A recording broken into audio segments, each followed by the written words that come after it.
I got to ask, who's that guy?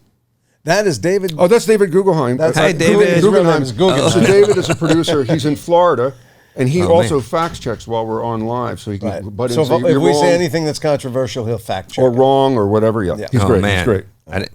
I thought I could just make stuff up. I didn't know it was going to be like an expert. No, This you is, can't make. Well, we make stuff up. So, are we man. rolling? Here we go. Really? No, really? Really? No, really? Really? Hello, everybody. I'm Jason Alexander. I'm Peter Tilden. And today on Really No Really, we're going to go where no man has gone before. Actually, a lot of men and women have actually gone, and there's a lot of stuff, because today we're talking about, Peter? Space. And the question is this: space junk became an issue. Yeah. And I'm reading how much space junk. There are millions and millions of pieces of space junk up Yeah. there. And and we're not talking like the Chinese balloon that came by. We're no, talking golf about ball size, big pieces, larger pieces. Right. Stuff that's been and up a there. Tesla. Look at Tesla's up there. So we've been cocking up. We did the oceans. We do everything. We have to ship our stuff to China. Everything. And they said no mas, not Right. that language. But then I realized with all of the stuff that's going up there, my take is we're going to be landlocked. There's so much stuff up there, and there's something called, I think it is the Kessler effect. Is that right? Kessler I think effect. that's what it is. Where space on the ground, space junk is just junk. Okay, in space, junk hits other junk, creating more junk. So it keeps exponentially I getting... thought you were going to do the Carlin routine for a minute, where here it's junk, up there it's stuff. Well, it is stuff. Yeah. But when space junk hits other space junk, it breaks apart and becomes more space junk and more junk. space junk. And I forgot So it's a problem that compounds, is what you're saying. Yeah, and it's going 17,000 miles an hour. Well, that's a nice rate. So my take is we're going to be landlocked. Your take on space junk? We'll fix it. Everything. There's no problem we can't fix. Really? Yeah. No, really. Really. So who do you get to talk about space junk? I'm always suspect, because when I see spacewalks, if there's that much space junk, are they either shooting it from an angle where they're hiding it, or shouldn't the guy doing a spacewalk be diving and chucking to the side and doing all kinds of maneuvers to get out of the way, right? And by the way, the spacewalks, we're busy. If you could speed it up a little bit, I'm going for the wrench. I'm bending down. It takes a lot of time, It takes a lot of time. If they can speed it up. Yeah. Who would know about all of this? Do we naturally slow down in outer space? Because let me tell you, if I'm on a spacewalk, I'm going to go very fast. I'm going to be in and out and back in faster than you can say Jiminy Cricket. Guess who we got? I'm really excited about this. We got somebody who can talk about space junk and who's been up there and done, I think he did 2 spacewalks. His name's Garrett Reisman. He's a mechanical engineer and a former NASA astronaut who's been up in the space station, I think, a couple times and did... Am I right, Garrett? We're going to start with junk, but you've been up there 3 times. But I read that you did 2 spacewalks. And the 2 spacewalks, the thing that got me, it said over the course of 14 hours, that's how long they take? First of all, thank you very much for having me on. It's great to see Pleasure. you guys. So I did actually 3 spacewalks. Not that I'm counting. Oh, thank you, Peter. Right? Thank you, Peter, in the research. Thank you. Beautiful. Nice job. And they didn't make a big deal out of it. And now it's no big deal. Three spacewalks, 14 hours. You want to change your assessment of the How problem long were now? the 3 spacewalks? 14 hours? Each one was about 7.5, a little bit over 7.5 hours. Wow, really? Yeah. And so in total over 22 hours. So space junk. Space junk. Are you worried? Like, you're going out there, man. You're tethered. Yeah. You're tethered, and they got all the things to hold on to. Yes, Wait, Laurie, Laurie's Laurie's here. got to fix my mic. Go ahead. What? His name is Garrett Reisman. What did I say? Reisman? Correct? Is it Reisman? I wasn't going to say anything. Yeah, I know. You know, you say potato, I say potato. You say cardiovascular Right. disease, I I say... just want Guggenheim, make sure that we know Reisman? Peter did the name wrong. Peter got the number of spacewalks wrong. Just start a list. Peter said stuff is moving at 17,000 miles an hour. I don't think that's true. I think Garrett, that how speed fast is is it over. going? Look, everybody calls me Reisman, actually, because I think... Now my All head's right, going to Peter explode. gets partial credit on the name. You were up there My 107 granddad, 107 days? 107 days. 3 hours and 15 minutes. That's that could be right. I don't know. I know right. 100. It's right. It's right. 107 days, 3 hours. It's and right. I may not know your 15 name, There are but like these crazy nerds that like hang out with these like stopwatches and time it to the second. But 107 days. Well, By the I way, wanna just go one back. piece of Can we- business here. One piece of business. Good. Never correct me, Laurie. I will say his name wrong. No one will know. No, don't ever correct me. How dare you?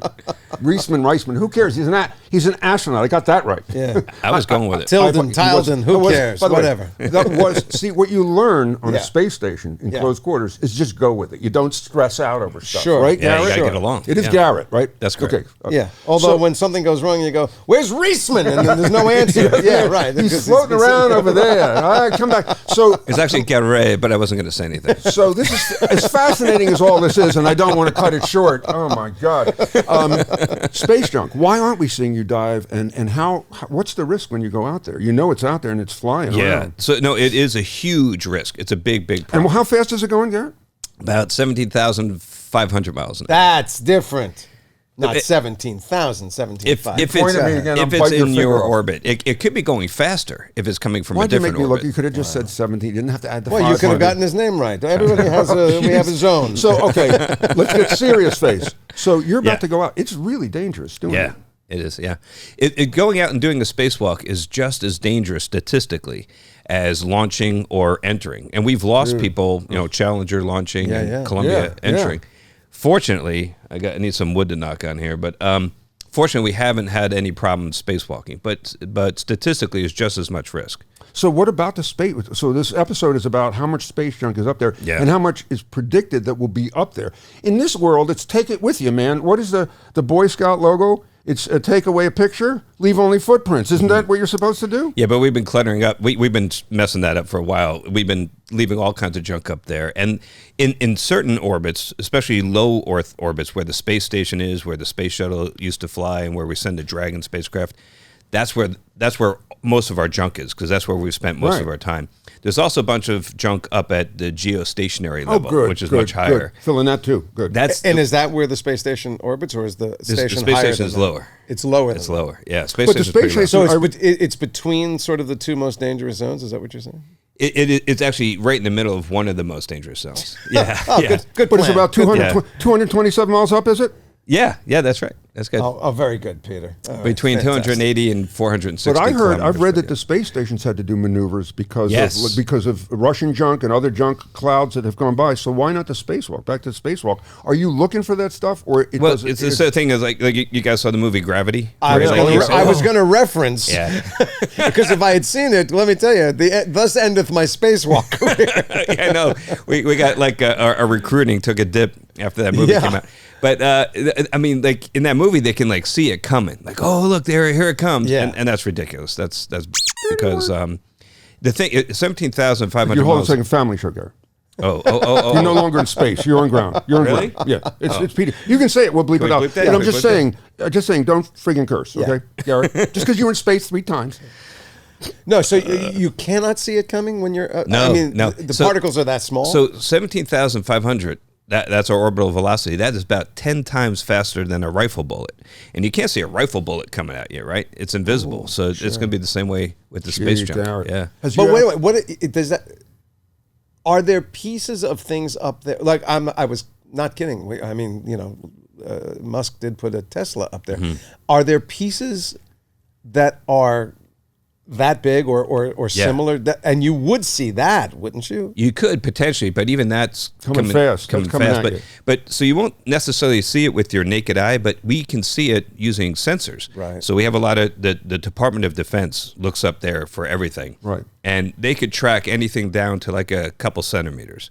So anything that's bigger than like a golf ball, they could track that, and and that's what we move the space station periodically to get out of the way. Gee. Smaller stuff though is what you really worry about because that's hard to see. And for that, we just rely on shielding. So the space station is covered with shields. They're called Whipple shields because they're kind of like sandwiches. They got like a standoff piece of metal and then a shield lower down. And the stuff is coming so fast that you're not going to stop it with a thin piece of metal. But you'll break it up into lots of little tiny pieces, and then it kind of hits like rain on the hull if you put if you do that. So that's what we use on the space station. But you can't like put that on your spacesuit.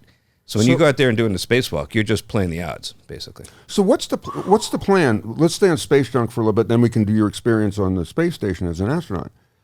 What is the plan, since we know it's incrementally increasing, and I was right, with space junk creates other space junk. Right, because as you said, if you get an impact and it breaks and the shield breaks it into more pieces, that's just more junk, right? Yeah, it so- doesn't stop the speed of that. That just bounces off and keeps going. Exactly. It keeps moving. So the worst generators of this junk are when things either explode. So we have pressurized, like old upper stages of rockets and things that get hot and then they burst apart and create lots of little pieces. What's even worse than that is when two satellites hit each other, and that's happened. It's rare. It's a big sky, but sometimes they actually can hit each other. And if they collide, then boom, that's even worse. And then the worst still, the very worst producer of this junk are anti-satellite weapon tests. So we've done it a long time ago. The Russians have done it recently. The Chinese have done it fairly recently. And so when they do that and they shoot a missile at one of these satellites, then it creates thousands of pieces. And depending on the orbit, it could really persist and stay up there. The higher it is, the longer it's going to last, because there's nothing. What goes up comes down if there's air, but if it's in orbit, it will stay there for a long time before This does not sound slowly good, Garrett. it This comes is down. bad. So Well, what? wait, Yeah, it's bad. one second. But so you've said we've done it, China's done it, Russia's done it. Is there any sort of standing or prevailing treaty that says let's not do that for our mutual interest anymore, or is that still It's people doing it? It's every time somebody does it, there's a lot of finger wagging, but there's no treaty that says like you violated a law or a resolution or something. But there like that. were There should be. There were international laws that said you're supposed to within 5 years clean it up, and I don't think anybody's racing to do that. And I'm envisioning with the technology we have, making like a gigantic blue hinged receptacle and a green one and a black one. You shoot them up, you open the hinge, and then every Tuesday you have somebody Yeah. come up and pick them up. The hard part is sorting it. So you got to figure out like is this compost or is this Right. is there you got to look for the number one Space waste. So do they have it? Have you heard a plan? You were NASA. You would know. Is there a plan? So the best thing we could do is not make any more of this stuff, right? So what we do now that's different is we used to have these upper stages that would deliver, say, a capsule or a satellite up to orbit, and then we would just leave it up there, and it would be in orbit itself until it eventually might break apart. So what we do now is we keep a little tiny bit of gas in the tank, and we burn the engine one more time so it comes down in one big piece, so we don't make any more junk. So that's one thing we could do to not make it worse. So you fire that engine to make it come down. Why wouldn't you fire the engine to send it out? Well, that takes a lot more gas. So you only have, you use up almost all your gas. You keep a little bit of extra just in case. But when you get up to orbit, you have just a little bit left and not enough to leave Earth at that point. You'd have to have a lot more to like go to the moon or to Mars or whatever. Right. So you only have a little bit left, but it's enough to slow you down so that Earth pulls you back and you'd burn up in the atmosphere. This sounds like how my mother used to keep gas in her car. Just enough. Just enough to be annoying. Yeah, these guys don't fill it up all the way. I can't get where I'm going, but she's got just enough to make it up the driveway. So before we leave space junk, I've made an observation, and maybe you can help me with this. Yeah. The space to Earth economy is huge. And space to Earth meaning you guys do testing all the time to benefit us here on Earth. All of a sudden, the paradigm has shifted to space economy, where they're spending more and more. There's privatization, there's SpaceX, there's Amazon's thing. They're spending a lot more in space. Is it because these wealthy guys know they ain't going to be able to get out in a while, so we're racing to get that moon colony and to get to Mars because they know something we don't know, that we're going to be landlocked? No, so I used to work for Elon Musk, right? And I can tell you that's never been a topic of conversation. I've got to hurry up before... like if you remember WALL-E when like like, it's so littered they could barely get it. It doesn't really work that way. You can avoid this stuff, and if you're just passing through, the odds of hitting something are very, very, very small. In 10 years, even if it gets worse, if you're just passing through, the danger is when you hang out up there. So right now, it's a big concern for the space station, which is there all the time. And so the biggest risk over like any 6-month period that you're going to send a crew up there is getting hit by one of these things. It's actually the biggest thing we worry about now. Right. Wow. But if you're just passing through on your way to the moon, you're kind of okay. Yeah. So let's switch to the space station, because knowing you were coming in, this blew me away. I thought about it because I hear about it, and you guys wave and you sing songs and the pizza's delivered and all that stuff. But I didn't realize they got pizza now. They didn't share with you. These astronauts these days. They're by so the way, spoiled, Domino's man. in 30 minutes, or it's free. You know, I honestly made a whole bunch of calls. Yeah. Because you have a phone up there. Oh, And I seriously did that. I called a couple places that guarantee 30 minutes or less. oh, fantastic. And technically, I'm owed a lot of free Let's pizza. address that. The interesting thing about the space station, you can make calls to your family as clear as a bell and send emails, right? No problem, because you're right near the satellites. What I didn't realize, though, is that the thing is as long as a football field. Yeah. They say it's the size of a 6-bedroom house, but when you think about that, for everybody listening, because there's no volume you can't use. The ceiling is the floor is the ceiling. That's a good it's point. like 20 times the size of a 6-bedroom house. Right, because in my house with the 10-foot cathedral ceilings, but I can't do anything on No, that I mean, ceiling. It's wasted space. Look at all the space in this room that Right? we're wasting right now. Right? So when you're up there, Yeah. okay, the bigger issue for me that was really fascinating is the Weightless thing. I read a lot about astronauts describing it, and one astronaut said, it's almost like you're just a conscience floating because you don't feel anything. You don't feel your clothing. You don't feel the blanket at night. So it really kind of messes your head up a little bit as far as realigning where your body is at any given time. Yeah, if you go too fast and you knock your head into the hatch, it still hurts. Got it. So I'm not sure about that.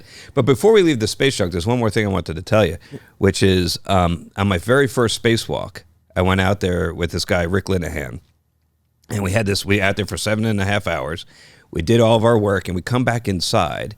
And one of the things we had to do was we had to bring inside this handle. We call it a D handle. It's just this big hunk of metal, like a steering wheel, that you could take off and put on. And so if you're going to move something, you could put it on there. Now you have a handle to grab this thing by, right? And we needed it for a subsequent spacewalk for like a couple days later. So we had to bring it inside so that the next crew could go use it. So we carried this thing inside. It's made out of like 1/2-inch thick solid aluminum. And he's looking at it in his hands, and he sees that there's a hole shot straight through, all the way through that aluminum. It's about like a millimeter. It looks like somebody took a cocktail straw and just like Superman and just like punched it through the aluminum and made a clear hole straight through. And he looked down at that, and he looked back up into me, and he said, man, if that hit one of us. And he didn't have to complete that sentence, right? Because it's not that you worry about like losing pressure in your suit if you get hit by one of those things and the air leaking out. You're in 100% oxygen. So the moment something with that kind of energy punctures your suit, you flame up immediately. And it's flame up. Flame up is the phrase. It's not a good day. It's not a really not bad like day. in a Fantastic Four kind of way, but in a sort of painful flame up. Actually, kind of like, So wait, okay. I also heard that Yeah. if your suit rips, which happened in a test, I read, that it's your lungs collapse, you don't explode, but also that the moisture in your tongue, your eyes, your nose starts to boil off. Is that correct? Yeah, it's called Ebulism. So what happens is if you're exposed to hard vacuum, unless you're Princess Leia, and then apparently you can get away with this. But if you're not, then what happens is all the liquids in your tissues begin to change phase. It's like they're boiling. It goes from liquid to gas. And it's kind of like Schwarzenegger on Total Recall with like the face with the bulging eyes and all that. That's kind of what would happen. You would have this grotesque bulging and edema and all the swelling, and it would That's me after a Thanksgiving meal. That's no big deal. And by the way, I should mention, because we talked about this before you went on, the bonus of going up to the space station is all the fluid in your body goes up, correct? Yeah. You also can't go to the bathroom, become constipated, but you're 2 inches taller. Yes. So which is the whole reason I signed up for this job, by the way. I'm now signing up at the end of this constipated, conversation. Because as you guys have probably noticed, I am a little vertically challenged. And when Rick was looking at that hole and said, "Oh, if this hit one of us," I pointed out that statistically, it was much more likely to hit him. Sure. Because he's 6'4". Yes. Right. So, and besides, I was like behind you most of the way, so I think I was pretty safe out there. That's why I've teamed up with Peter in case we ever go. And on I should mention for people that are listening and not watching this on YouTube, Garrett's about 4 foot, 4'5". Oh, come on. Okay, you're 5 foot. How tall are you? You're my height. I'm It's kind 5'5". of personal. Yeah, we're about the same. Yeah. So 5'4". Okay. But wait, I want to go back to the spacewalk. So 7 hours. This is the first place my mind went. A, I know where you're going. what happens if you need to go, and B, it's not like you can pop down an energy bar. I mean, do you get hungry? What Can I happens guess if on you the have go? to Can I to guess on the go? Sure. Diaper? You just go. Yeah. There you go. You just go. Yeah. I went like 4 times before they even opened the hatch. Oh yeah, let me tell you. Garrett went twice doing this interview. I was going to say I wet myself just thinking that he was going. He's good with this. That's how they live. That's That's how right. you live up there. dude. And you just kind of you carb up before you go. Yeah, you carb up before you go. And we used to have like a little kind of like a fruit roll up in the helmet that you can nibble on. But that got messy and it didn't really help very much, so we got rid of that. Water? Water. You have a little camel pack, kind of like a bite valve. Yeah.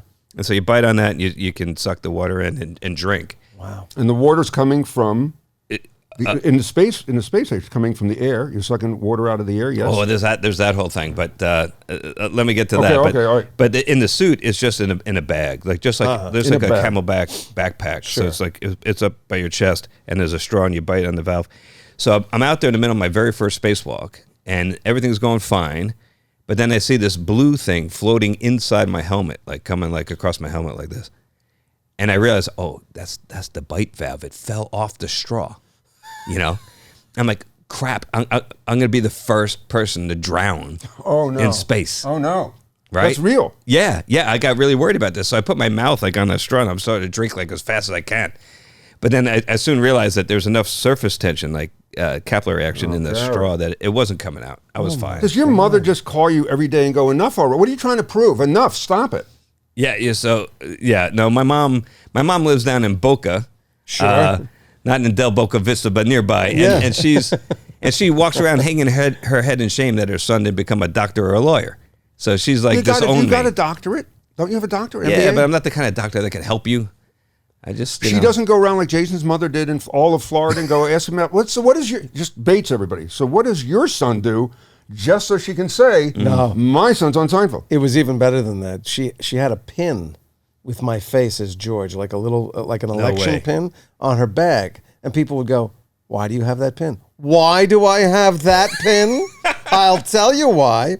And so she was off to the races. Yeah, no, So your mother didn't sit at the pool, a satellite pool 8, and say to everybody, you know where my son is right now. Look up. There were a few moments like that. Now that you mention it, but So I'm going to go to a thing, because this is my area. Mm-hmm. This is where I get fascinated.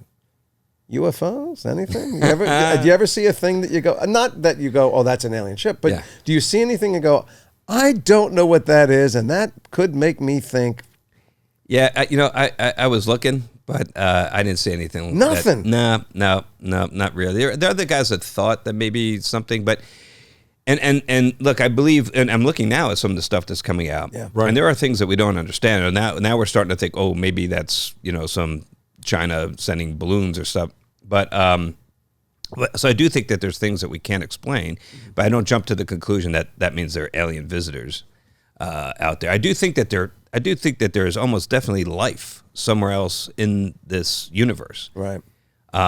I think we'll find it in our lifetimes on Mars, which would be incredible because we keep getting tantalizingly close. We keep finding out that there's liquid water and the building blocks of life, and we keep getting more circumstantial evidence. And I think someday, before too long, we'll find that little Martian microbe or something. Yeah. And then we're 2 for 2 if we find that. And then and with the billions of other galaxies out there, the fact that it could only be these two, that Sure. would be incredible. And you're But gonna we're talk to making it somebody- hard for the aliens, because if we can't get out through the junk, they can't get in. Yeah, but you know what? It's so right. advanced if they're Maybe there. it's defense. They're looking Maybe it's down and defense. going, why do we want to go there? It's like a bad vacation destination. You go, Sure. let's not go to Club Med. I didn't like that there. So my fascination, and we'll get to the interpersonal stuff, because you're in a tight space, living in a bizarre, really bizarre way. You're velcroing yourself in a bag at night to sleep. But my fascination is with the Russian partnership. 2 reasons. Number one, the astronaut who was up there, and I think he's now the guy responsible for NASA and Russian communication, was the guy who was up there when the Soviet Union fell. And he had to stay up there like an extra 100 and something days because there was such chaos on the ground with Russia not being the Soviet Union anymore. He's going, what happened down on the ground? So Yeah, he went up as a Soviet citizen, Sergei Krikalev, and he came home without a valid passport. which is stunning. Okay, but how do you guys, do you know Russian? Do you have to know some Russian before you go? Da. So you have to. What does that mean? That means yes. Wow. It's a long way around. But is the lot. It food means, quarter definitely, yes. where you eat still in the Russian side of it? Do you still sit and have all the meals with the Russian? By the way, my kids love it when I scream at them in Russian, because Russian's a great language for being Let me hear it. angry. Let's hear it. Let's hear it.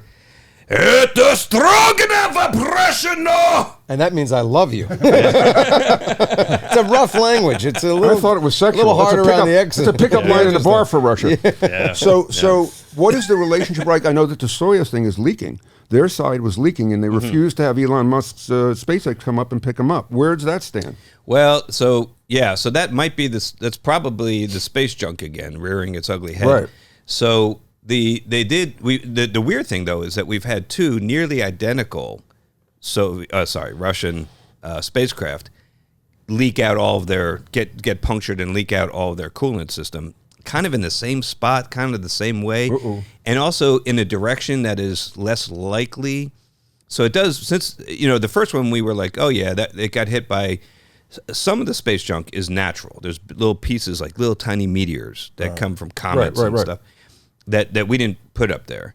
And some of that stuff is moving really, really fast and can hit you from behind, right? You get rear-ended by this stuff, right? But but most of the stuff that we put up there is going to hit you from the front or maybe from the sides. We don't sneak up. We don't know.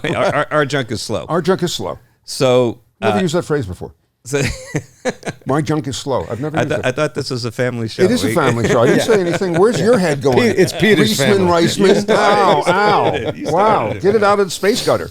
Oh, brother. So anyway, so it was kind of a believable explanation, but then the second one happens, right? And so now we're scratching our head a little bit, like, really? Did they hit the same way, the same direction within a month of each other? It just seems kind of improbable. It could be. The other thing, Garrett, that was fascinating to me, because it's so far up, I didn't realize if there's a rocket ready to go, like to bring people down, it's a 4-hour ride. It's like taking the 405 in L.A. That's going not that far. Yeah. But a 4-hour ride gets them up to the space station and docked. Yes? You can if the place it is in the orbit, or you could control the orbit, you can actually get up there that quickly. Yeah, you could. It took us about 2 days in the shuttle to get there, but we did it slowly on purpose for other reasons. Can I But also, let me just tell you, depending on what your emergency, you make it sound, 4 hours, help us here. Depending on the emergency. I get it. The 4 hours. I once had a splinter. I waited for somebody for 3 minutes. It was agonizing, for God's sake. I was A fascinated. kidney stone. If I'm passing a kidney stone, I got to wait 4 hours. That's the other thing, by the way. You're reducing calcium. There's a good chance you're going to get a kidney stone up there too, right? That's true. You're losing calcium. It's all the great stuff.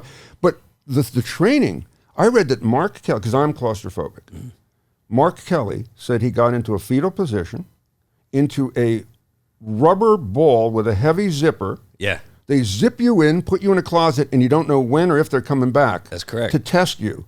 The zip up. I'm not even in, I'm not getting in. Did you have to do that? Yeah. So for Mark is also about our height, so it was actually kind of, for us, it wasn't that bad. For the tall guys, it's the same size ball. So, but that's what they do for screening when you're applying to become an astronaut before you get selected, just to make sure you're not claustrophobic.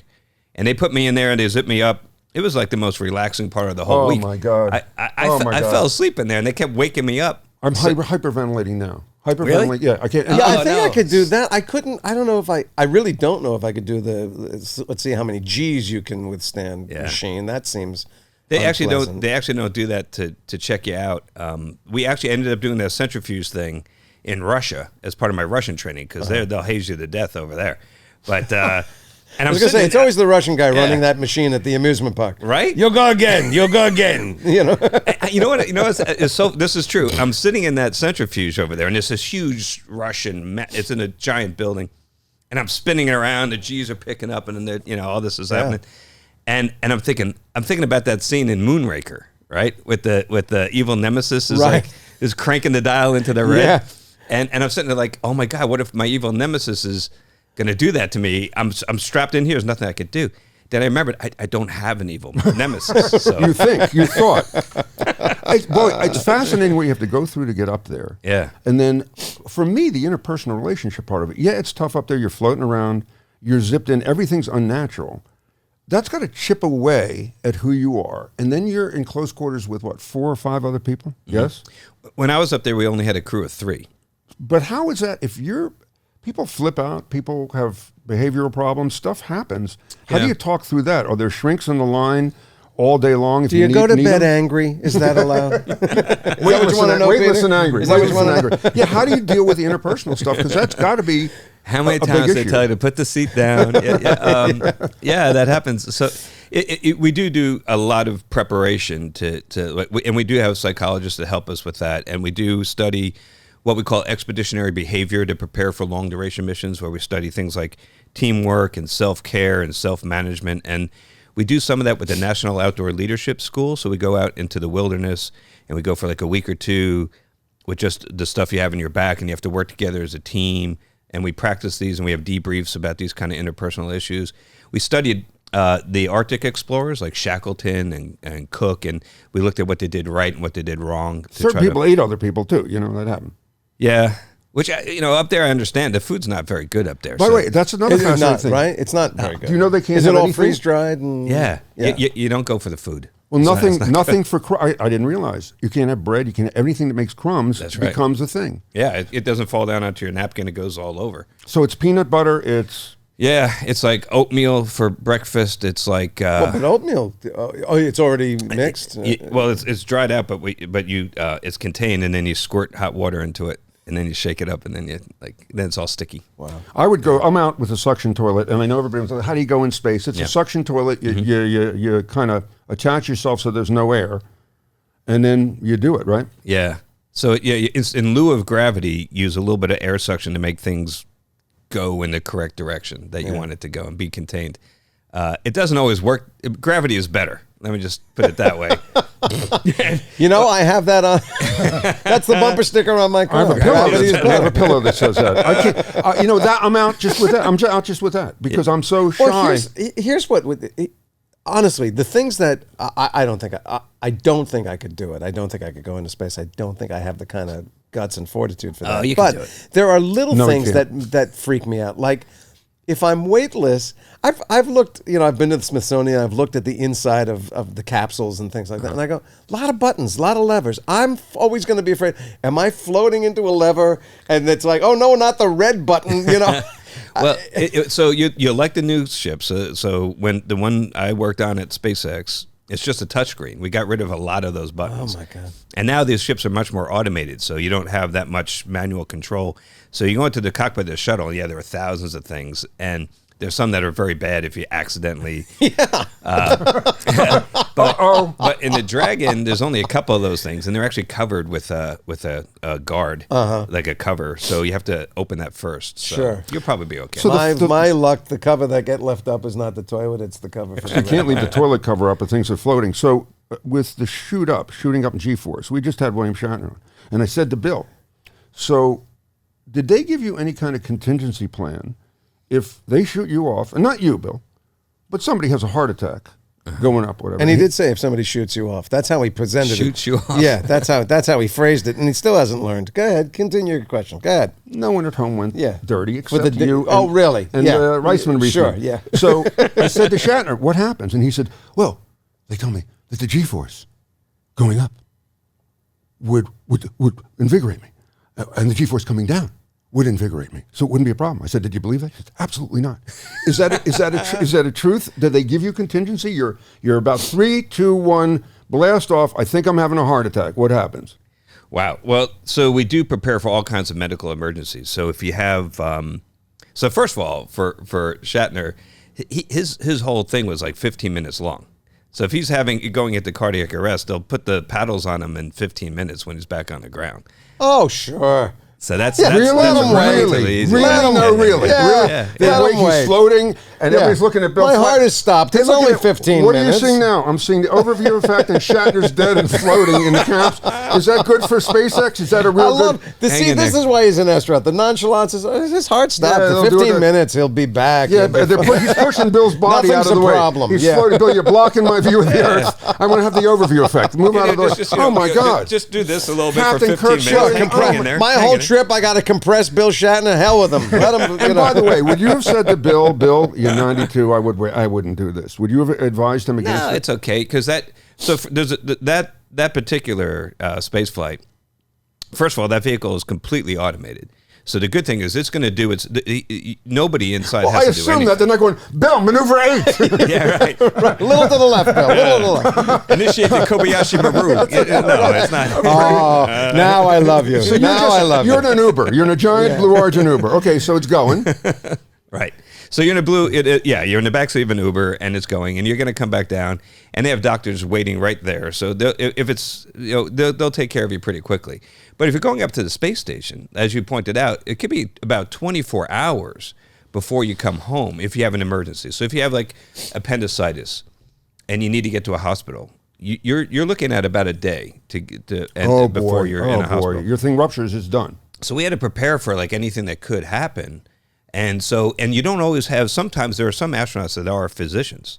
On my first flight, the closest thing we had was that guy Rick I talked about, he was a veterinarian. So he actually gave us... That's valuable. So he can, number one, clear your throat or stop you from barking or peeing on the rug. Yeah. Great. And by the way, if I need to be neutered during the He can flight, do that too. he's got So it. do me a favor. If I gave you a toy, a puppet, or point to my body, which areas are you capable of working on as far as surgery? Like, what can you do?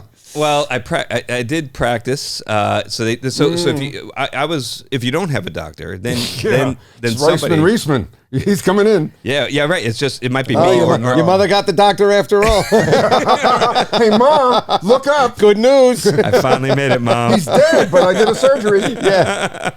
Wow. You were prepared to do surgery. You really were prepared to do surgery. Surgery is really hard in 0G because the fluids are all going to come out. Oh my God. Right. So Sure. Oh, so you got to be it's going to be really tricky. So, but we could do things like I was trained to put in a chest tube, tracheotomy, this kind. The thing that scared me the most actually was the dental. Like just sticking somebody with the needle for Novocaine was what creeped me out more than anything, I think. But they did on burn wound care, on basic intubation. We were trained to do that. Jesus. All I know is we talk to competitive eaters. There's a Heimlich guy standing by. Always. They're going up into space. They got nobody. Shouldn't they always shoot one of the four of you should be like a surgeon? Maybe. Wouldn't that be an idea? Possibly? I think I was ready. You know why I said that? Because nothing happened. Yeah. That's why I said This is the guy who puts on a suit and walks out with his things that could kill him at any second at 17,000 miles an hour. You think he's going to get nervous about an appendectomy? I'm curious. I'm curious. At the end of the year, when you're looking at your bills and stuff, and it's time to re-up your insurance. Yeah. When they ask, are you doing anything a little out of the ordinary, or like you ride a motorcycle? Yeah. You bungee jump? You go, no, I'm shot in a rocket into space, and what do they charge you? What do they charge you for insurance? Well, the insurance doesn't cover it. So, and so. First of all, everything risky I've ever done in my life, I've justified by saying at least I've never ridden a motorcycle. That's like my one. Okay, good for I you. did a space shuttle, Right. flying airplanes, all these things I do, but that's my one kind of. You're not a crazy person. I'm not crazy. Yeah, right. The other thing is, I remember you try not to get your hopes up, but when you're going through the interview process, at the end stages, like the FBI comes and knocks on your neighbor's door and does a background check on you. And that's the one time you want the FBI knocking on your neighbor's door, because it means that you have about a 50-50 shot of making it at that point. Whoa. Sure. And so that's good news. So and remember, once you get there, it's hard not to get your hopes up. What right? are they asking your neighbor? Does he like have a drug problem? How's your neighbor know? My neighbor doesn't know what I'm doing in my house. Goes through the trash. The neighbor goes through the trash. Does Peter have a drug problem? Your neighbor knows what you're They doing. don't know what I'm doing. Do you tell the neighbor that they're coming? I was living in Manhattan Beach, and those houses are very close. Very close, Yeah, right, So, yeah. So they can hear if you're doing drugs? I think he's snorting something last night, I think. I had an allergy. Gee, my God. All right, so you hope the neighbor... So I'm getting my hopes up. And one of the things they told us in the briefing was that actually your insurance won't cover you if you have a mishap in space and get You're killed. on your own. So your life insurance won't cover Wow. that. So I'm sitting there at home, and you get jumpy whenever the phone... This was back in the day we actually had Right. like home phones. Right. And whenever my phone would ring, I get jumpy because it could be NASA calling to tell me yay or nay. And so the phone, I pick it up, and it's a solicitor, right, trying to sell me insurance. So he starts going through his pitch, and I stop him and say, excuse me, I just have a question. Does your policy, does it cover flying in space? And the guy's like, huh? And I said, like on the space shuttle. And I hear click. I got him to hang up on me. There you go.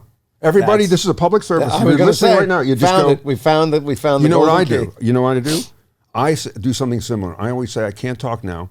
I'm burying my father in the yard, and I'm eating aluminum. And they hang up, and I used that line for years. They hang up, and they take you off to do not call it. Eating aluminum, and I'm burying my father. Well, you Can could you call just go later? with the, I'm busy right now, but how about you give me your number and I'll call you back. Yeah, All right, right. now we're doing avoidance All right, calls. I want to get back to, because we started with space junk, and Yes. I know time is short.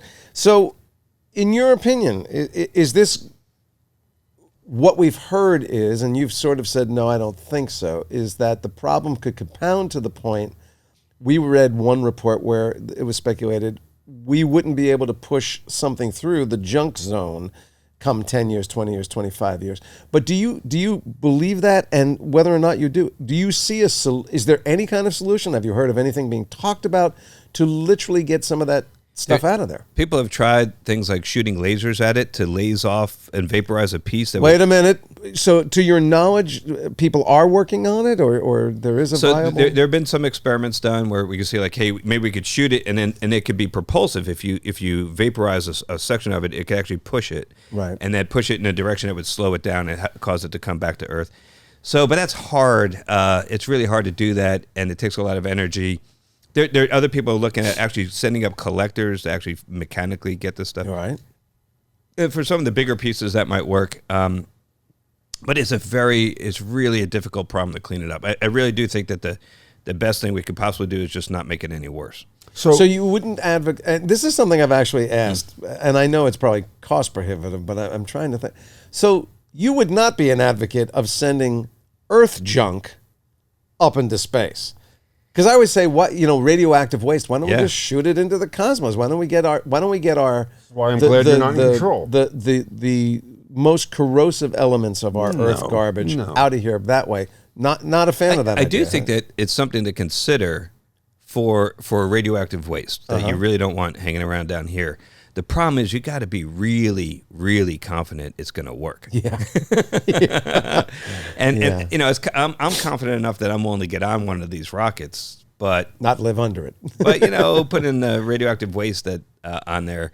I do think that if we get to the point where access to space, maybe through, maybe not through liquid propulsion, maybe through, there's this new thing that they're trying with basically a giant catapult that slings around at incredibly high RPM and then shoots something, releases Going something. old school, I love it. Yeah. So if you could be assured that when you let it go, it's going, and you could use or even a rail gun or something like that. This isn't going to work for humans because the G's are way too high. Yeah. But for something like that, if it was proven to be ridiculously reliable, then I think you could consider that. I think they should work on robots for spacewalks first. My part, and tell us, be totally honest with us here. If this makes you uncomfortable at all, podcasts are great. It's a nice little business here. Mm-hmm. Using your name, however, to start a business where we clean up space junk, we could raise a ton, Jason, a ton of money. Really? Put his name first. Yeah. Yeah. What do you think? Are you good with that? We could talk. Look, see? Yeah. See? The podcasting thing is maybe a little better. It's a little better, really? I go to parties, and here's what I get. So what are you and Jason doing? A podcast. And you know what the answer is? What? My grandson does a podcast. Yeah, My grandson's doing a podcast. But I'm thinking we wouldn't even have to change the initials for the show. It'd be really Hold Reisman. on. Really I no just realized something. Reisman does a podcast, I bet. You do a podcast? Oh, I do. Of course. Bingo. Yeah, What a for surprise. God's sake. 9 out of 10 adults. Oh, for God's sake. We got in at the right time. And what's didn't yours we, Peter? about? What's yours about? I live in Los Angeles. Sure. They came and knocked on my door and said I had to. All right, go ahead. What's your yours about? podcast? All of this stuff, which we There just we covered. go. Oh, my God. So my Go ahead. podcast. Are you on the iHeart app, the Apple app, or wherever they get their podcasts? Yes, yeah, Because we Apple. are. Of course he is. He's an astronaut. We're on Apple, Google. We're also on All right, YouTube. We have YouTube. Quick loading. On Okay. YouTube. Yeah, Oh, we're on YouTube. We're on YouTube. Because not for me, but the guy I do it with is good looking. Well, there you go. So No, what's your podcast? Whoa. You're a guy who can pull off the shaved head thing. I'm a lawn dart. If I shave my head, it's a tragedy. You're a handsome man. Oh, thank you. Whether you're in gravity or not. But so what's your podcast about? Thank you very much. It's called Two Funny Astronauts. So it's myself and this. Who's in it? He's doing comedy. The man's doing comedy. Can't even leave our turf alone. Right, yeah. We're not treading on yours. Why are you treading on No, ours? but here's the thing. I don't go in your rocket and take a dump, do I? Yeah, no. Two funny astronauts. Yeah. And here's the thing: we're not saying that we're like you guys. We're not saying we're funny people. Sure. Okay. Are you in that Two Hilarious Accountants? Wait, are you in the Two Hilarious Accountants network? Is that where you are? Those guys piss me off. So you talk about space. We talk about space. We tell stories, funny things that happen to us in space. As myself and Mike Massimino is my co-host. You might know him from The Big Bang Theory. He had a recurring role on that for a while. Sure. And so the two of us do this podcast where we tell. So we don't. We're saying we're funny. For how many astronauts have you met? I've met about 6. Okay. Buzz Aldrin, I used to stand behind at the deli every week, and he was angry, always angry. Was he trying to send back soup? Angry man. He was an angry man. I have a fan. He doesn't know you, but I have a fan. Can you see that's 3 references he made to mine? I'm slipping them in there. Stuff, right? I'm guessing you're going to be, before he leaves, you're scheduled on this podcast. Just make sure you promote our podcast. Let me ask you a question. You and Mike, Yeah. you split it 50-50 because that doesn't seem right. One of you has a higher profile than the other, doesn't it? Yeah, I know. We should probably negotiate that. Yeah. better. Yeah, who did You and your I, deal? you and I will. By the way, you have a We'll trade- talk to the two funny lawyers show. We'll You get got a good together. trademark attorney you could drop a name before you leave. Listen, I thank you for coming in. I can't imagine that it is really. We're joking, but I can't imagine that you do. It's the least I could do because you do. Jason is kind of pointed this out, but we actually have a couple crazy connections. You and I? Yeah, Other than hairline? Other than hairline Wow. and height. And yes, height. yes. The first is our mothers went to nursing school together in Mount Sinai. This is Jeez. true. No, the Mount Sinai, as my mother used to call Wow. it. No kidding. Yeah, it's true. Oh, Yeah. wow. I don't think they were like in the same sorority or anything. Or I went can to the same promise you my parties, mother was not in the sorority. And what else? Because we're running out of time. Right, We're not okay, that so is interested. that you graduated from Livingston High School, New Jersey. I did. You did. I graduated from Parsippany, right next door. Wow. About 2 years And later. I graduated from high school too. How's that relate? You went to 2 different high schools. Neighboring schools.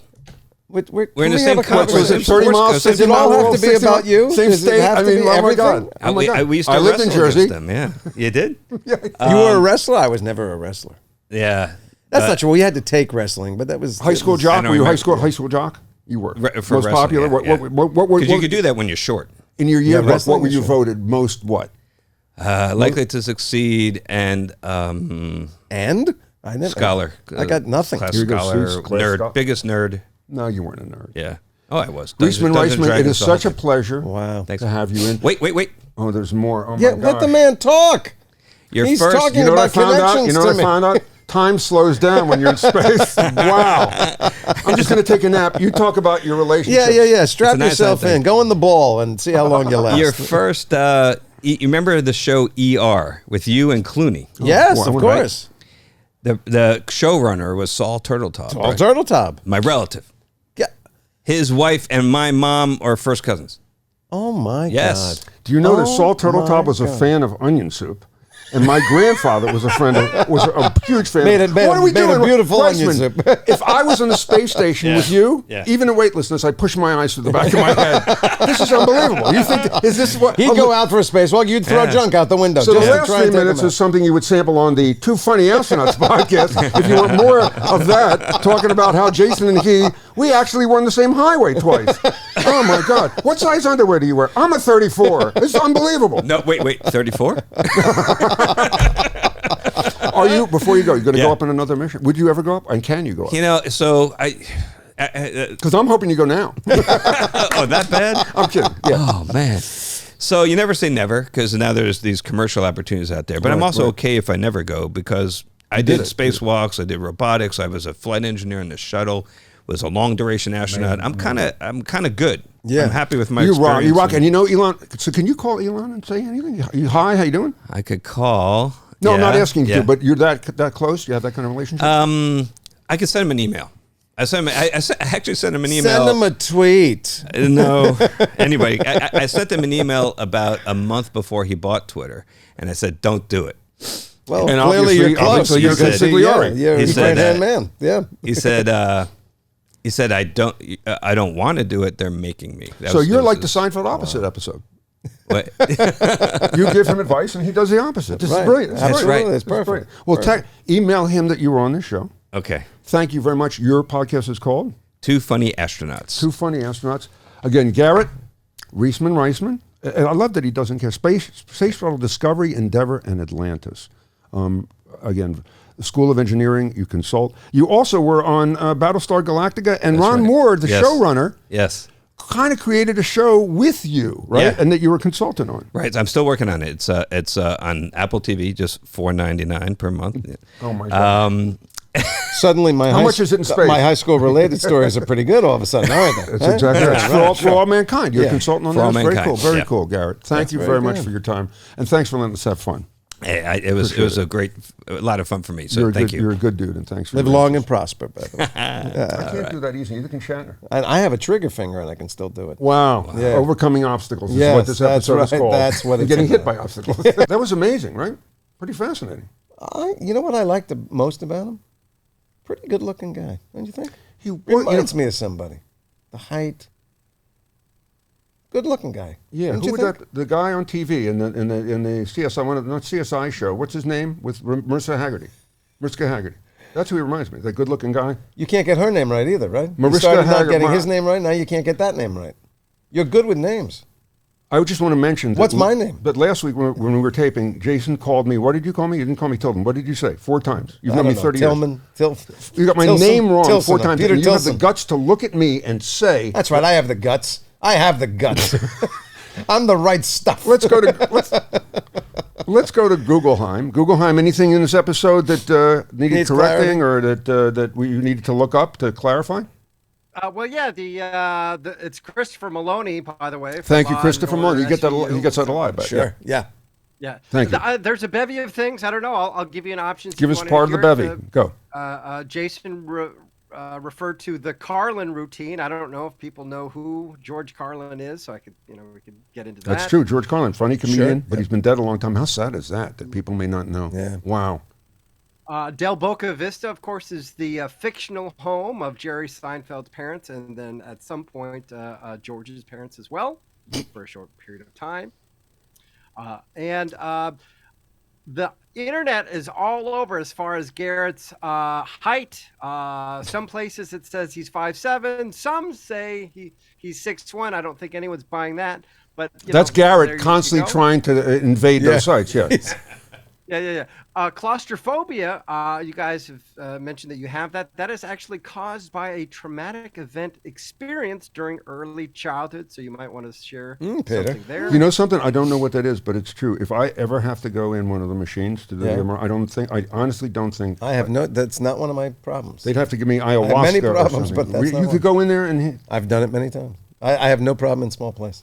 Closed places. when Garrett was talking about going into that ball, ball? and being zipped up, You got the sweats. I can't breathe. It's unbelievable. Yeah. That's terrible. A lot of people have that. Well, that's why I don't go in balls that are rubber You don't. balls. You where don't they have drive in you my. zip up. You don't No. drive in my car. I don't like your car is kind of like that. Every time you get out, it's like giving birth. It feels like or the downstairs bathroom in my house. downstairs bathroom in your house is smaller It's tight. smaller than Yeah. an airplane bathroom. By the way, what's with airplane bathroom? They can't give you another couple inches if you're 6'2". Sorry, Garrett, I'm 6'2". It's the I'm always holding You know on what? with my head. My head We're is gonna on have the to curve. call Chad Kaufman again and get the bathroom. Find out what that's all And about. by the way, you know who has an airplane bathroom in his hallway of his house? I understood. No. Billy Crystal Does he really? had an airplane bathroom installed, an accurate bathroom installed, and when you close the door, supposedly it makes the sound. Oh, that's the hub. Isn't that that's great? great. Googleheim, anything else? The last one is my favorite. The Kobayashi Maru is a fictional training exercise in the Star Trek franchise designed to test characters in Starfleet Academy with a no-win scenario. And as Captain Kirk says, I don't believe in a no-win scenario. Wow, that's actually, I felt like I was with He's the Shatner. only man to beat. He actually. He cheated and Well, he beat. cheated. He cheated. He beat the Kobayashi Maru. The only man to do it. I love that you Captain spend all James this time on Tiberius fantasy. Kirk. There you go. My So, take, by the way, yeah. take as a takeaway from this, Yeah. is Garrett's great. He's knowledgeable. Yeah. I think we're screwed. I think that they're racing to go out of space. They don't want us to know because Garrett's in on it. He knows Elon Musk. They're all going to get in rockets and take off when it's all cluttered, and we're going to be bye Bill Gates, bye Elon Okay, Musk. let me they're all explain going. something They're all to you. racing to get out of here. Let me explain something to you. Oh, you, Mr. Science. Let me help you. Yes, sir. Bill. Yes, Mr. Nye. What if you have $100 billion and now you're in space, what good is it to you? What are you buying? What are you going to have that the guy next to you doesn't have? Okay? A life, 'cause Bill Gates, down here- Elon Musk, Jeff Bezos, their life is here.